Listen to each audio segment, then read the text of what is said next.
Once in a blue moon, there comes something that changes the very way we live our lives each and every day.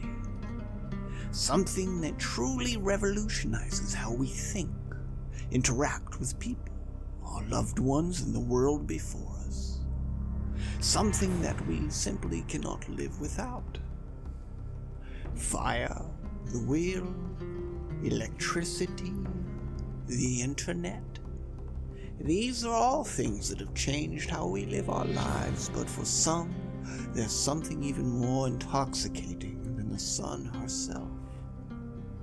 Something we cannot go without.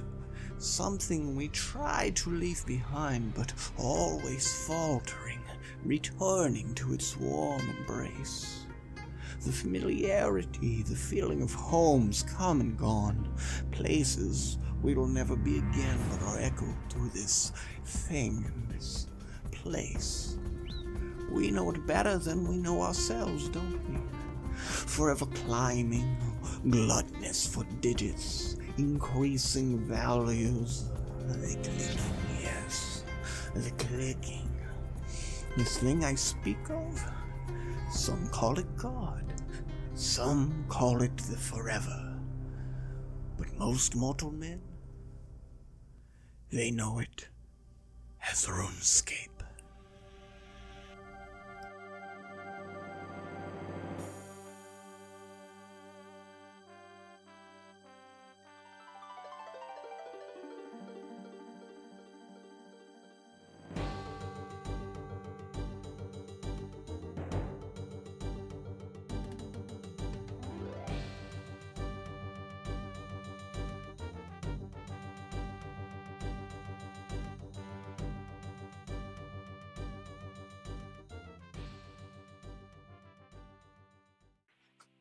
The origins of what today we call RuneScape trace back to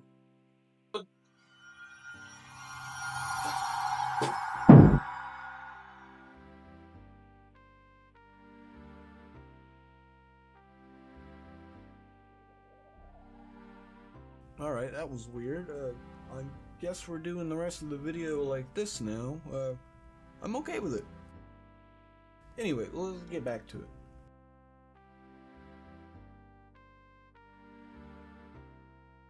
The origins of RuneScape trace back to the late 1990s, when a programmer named Andrew Gower, then a student at the University of Cambridge, had a vision. That vision would go on to change millions of lives across the world. He began developing a browser-based multiplayer game called Devious Mud, an early prototype that would become the vessel for one of gaming's greatest gifts to humanity, RuneScape. After gathering feedback from early testers and deciding to start fresh, Andrew, along with his brothers Paul and Ian, launched the official version of RuneScape in January 2001 under their newly formed company, Jagex. The game debuted as a free-to-play, browser-based MMORPG, now known as RuneScape Classic. Crude by today's standards, it still had undeniable charm and addictive quality that drew players in. You could create a custom character and explore the vast world of Gilmore, leveling up skills like woodcutting, fire making, attack, magic, and prayer. Every day brought new adventures, new friends, and new memories. Whether you're taking on a quest, grinding a skill, doing PvP, or just hanging out, there was something for you to do on RuneScape. RuneScape evolved constantly, with new updates, adding skills, quests, and entire new areas to explore. In time, Jagex introduced membership, a monthly subscription that unlocked exclusive content while still maintaining a strong free-to-play experience. By 2003, the original game's engine was starting to show its age. With hundreds of thousands of players and countless new accounts being created daily, it was time to take things to the next level. And so came RuneScape 2.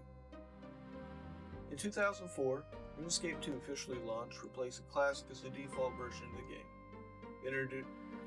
It introduced a fully 3D game engine, smoother animations, a much improved interface, and a larger, more immersive world.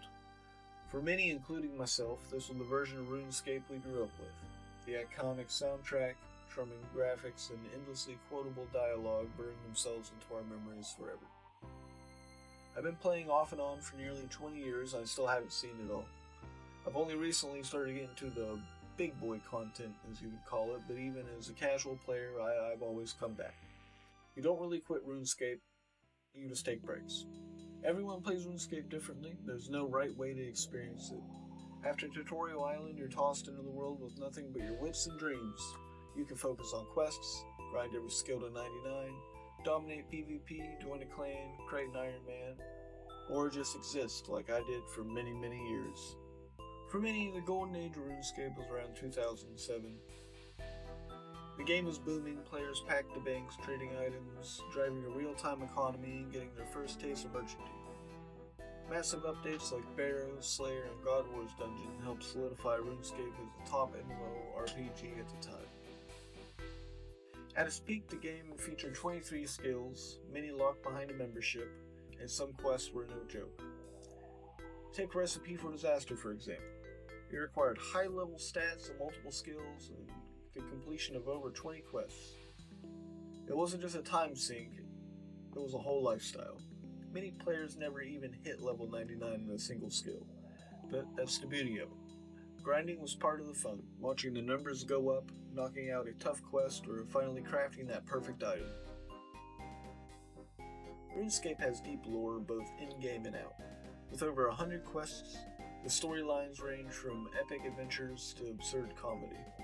You might be saving the world alongside martini-drinking gnomes one moment and gathering cake ingredients for a bumbling chef the next. The mix of seriousness and silliness, British humor, and cultural references created some of the most entertaining quests in MMO history. Then there's lore outside of the game.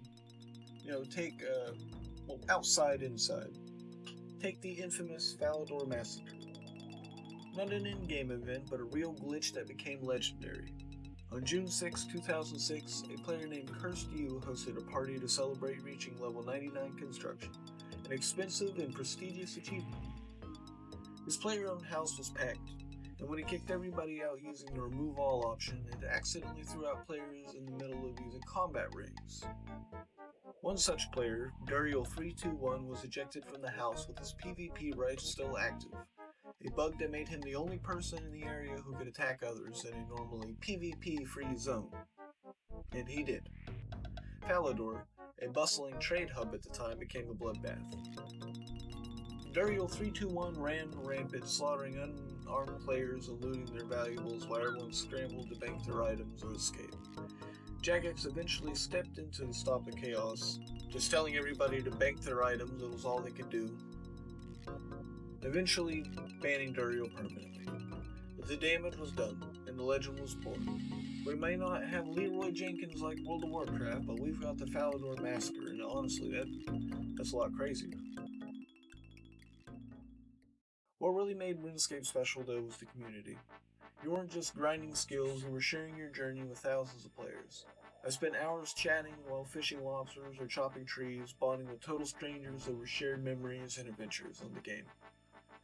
Some of those strangers became lifelong friends, and of course, not everyone you saw was a real person. Bots were, and still are, a major issue. Bots, if you didn't know, were programs that play the game for you. They mine, chop, fish, and farm non-stop, flooding the economy and disrupting balance. Jagex tried many solutions, random events, trade limits, even removing free trade entirely. I remember when they did that, you could no longer freely trade with friends unless the items were of equal value, and it was very, very bad. They also removed the Wilderness, a beloved PvP area, to stop gold farming and muling. They replaced it with a forgettable minigame, I don't remember what it was called, and the backlash was massive. But the most loyal players stuck around because RuneScape was still our game, our weird, broken, beautiful little game. That is, until 2012 when Jagex dropped the Evolution of Combat update. With ability bars, hotkeys, and modern MMO mechanics, the game lost its identity for many of us. I tried, but it wasn't the same. In 2013, RuneScape 3 launched with a new client, better graphics, and a fully customizable UI. But by then I checked out for a few years, and so had thousands of others. That's when private servers started popping up, giving players a classic experience they craved. Eventually Jagex got the message. They polled the community to see if players wanted a return to pre-EOC version of the game. The response was overwhelming, and so on. On February 22nd, 2013, Old School RuneScape was born. With a single dev team and updates determined by player votes, Old School RuneScape brought back the magic. It wasn't just a nostalgia trip, it was a second chance to shape the game we loved. And shape it we did. New content, new areas, new bosses, all built with player input. It's still thriving today, and yeah, I'm still bad at it. Because RuneScape isn't just a game, it's a home. A place where we all, at some point or another, found a little magic in a pixelated world full of lobsters, whips, and wildly ambitious goals. And if you've ever played, you know one thing is true. You don't really quit RuneScape, you just take little breaks.